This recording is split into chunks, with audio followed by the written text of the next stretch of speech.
السلام عليكم. السلام عليكم. ازيك يا حاج؟ الحمد لله يا ابوي. الحمد لله. ما تعرفش اللي حصل يا حاج؟ ايه يا ابوي خير؟ الواد لفت ابن الحاج بصل ماله زفت الطين ده هب بحت يعني في البلد. اشترى ديجاه وشغل غيره قدام البنات. بلد ثانية واحنا هنا في البلد هنا في بنات ياد ده وشاشهم ياد عامله زي الحاج قشطه ياد زي الغفا ياد. اسكت يا حاج عشان ام محمد الله لو سمعتك هتطلع عيش. اسكت ايوه عندك حاجه. طب يكشفوا لي وفان زفت الطين دي وابعتهولي. ماشي يا حاج. يلا يو. انا اشوف الخشبه دي من ايام الصياعن الصياعن ايوه دي من زمان دي حلوه دي. الولد حمو بيك. السلام عليكم. انا كنت عامل ده يالا. عامل ايه يا ابو الحاج؟ انت لابس نضاره عامل نفسك الحاج سويم. ايه ده اللي انت محبوه في البلد ده ومن يا صورهم ده حاجة. اقعد انت ساكت انت ده معاه فلوس تشتري اللباس اللي انت لابسه. اقعد ساكت انت ياض جايب لي الديجيه ومشغل لي في البلد قدام البنات اغاني. الله يرحم جدك ما شافهوش اللي اما كان بيجوا عليه بالقران. شوف دي من ايام جدك دي.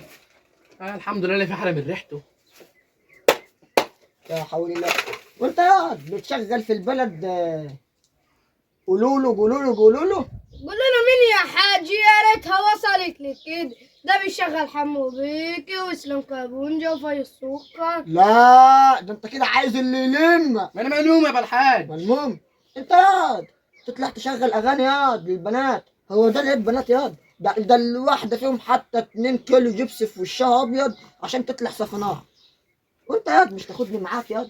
يا ابو الحاج دول صواريخ يا ابو الحاج، وانت اللي عايزه صاروخ نووي.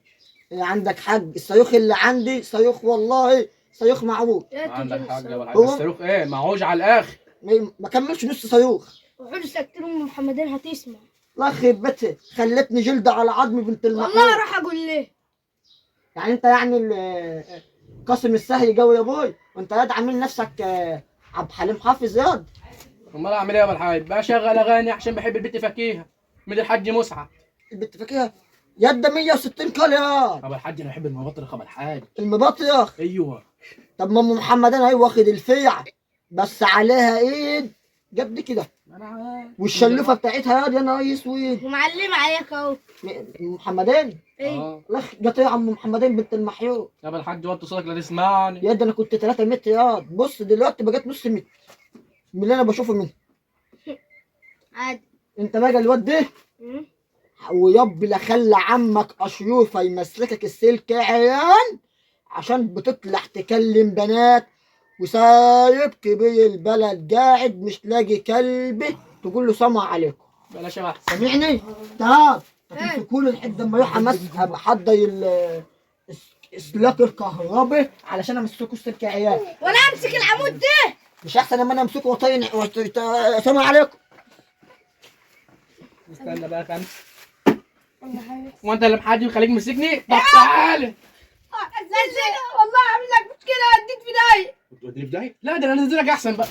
وانت بقى الحاج مخليك توجب عليه ايه؟ والله كنت هضربه. ما انا عارف. طب يلا بقى روح العب انت كوره يا شاطر يلا.